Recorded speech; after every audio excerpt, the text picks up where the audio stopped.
স্বৈরাচারের সময় এই প্রত্যেকটি সেক্টরকে ধ্বংস করে দিয়ে গেছে।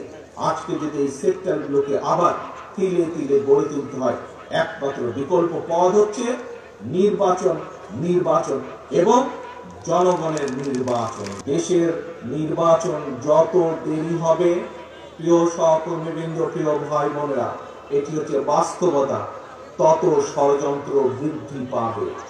যেই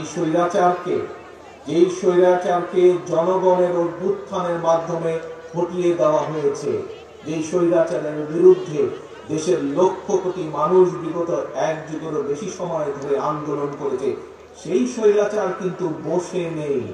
সেই স্বৈরাচার কিন্তু তাদের ষড়যন্ত্রে তাদের দেশি বিদেশি প্রভুদের সাথে মিলে বসে ষড়যন্ত্র করেই যাচ্ছে।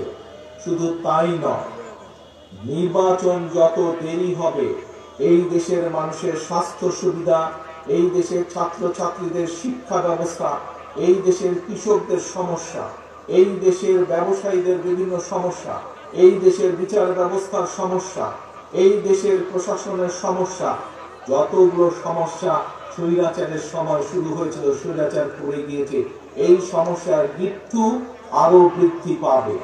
একমাত্র একটি নির্বাচনের মাধ্যমে সম্ভব ধীরে ধীরে পর্যায়ক্রমিকভাবে দেশের সমস্যাগুলোর সমাধান করা।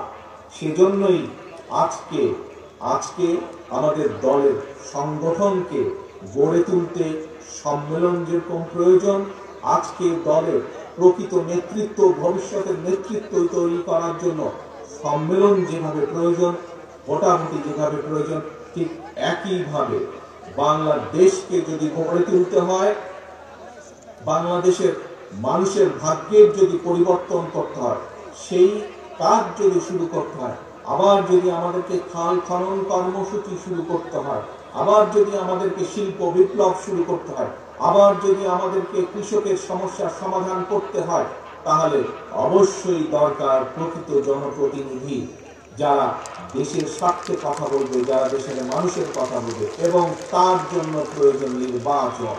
আপনি গ্যারান্টি দিয়ে বলতে পারেন, যে দেশের রাজনীতি রুগ্ন, যে দেশের রাজনীতি অসুস্থ, সেই দেশের অর্থনীতি অসুস্থ, সেই দেশের শিক্ষা ব্যবস্থা অসুস্থ, সেই দেশের স্বাস্থ্য ব্যবস্থা অসুস্থ, সেই দেশের শিল্প ব্যবস্থা অসুস্থ, সেই দেশের বিচার ব্যবস্থা অসুস্থ, সেই দেশের কৃষি ব্যবস্থা অসুস্থ।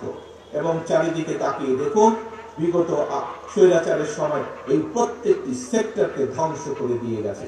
আজকে যদি এই সেক্টরগুলোকে আবার তিলে তিলে গড়ে তুলতে হয়, একমাত্র বিকল্প পথ হচ্ছে নির্বাচন, নির্বাচন এবং জনগণের নির্বাচন। যে নির্বাচনে জনগণ মুক্তভাবে, নিরাপদভাবে, স্বাধীনভাবে ভোট দিয়ে তাদের নিজেদের জনপ্রতিনিধিদেরকে সংসদে পাঠাতে সক্ষম হবে। একমাত্র সেই নির্বাচনের মাধ্যমে দেশের সমস্যাকে আমরা ধীরে ধীরে কমিয়ে আনতে পারবো ইনশাআল্লাহ।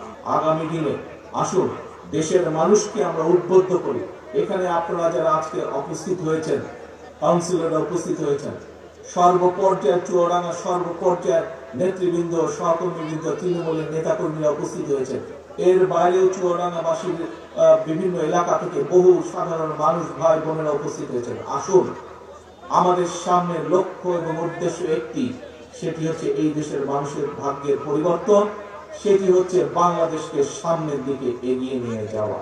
এবং এটিকে যদি করতে হয়, অবশ্যই আমাদের সকলকে ঐক্যবদ্ধভাবে এই কাজ করতে হবে।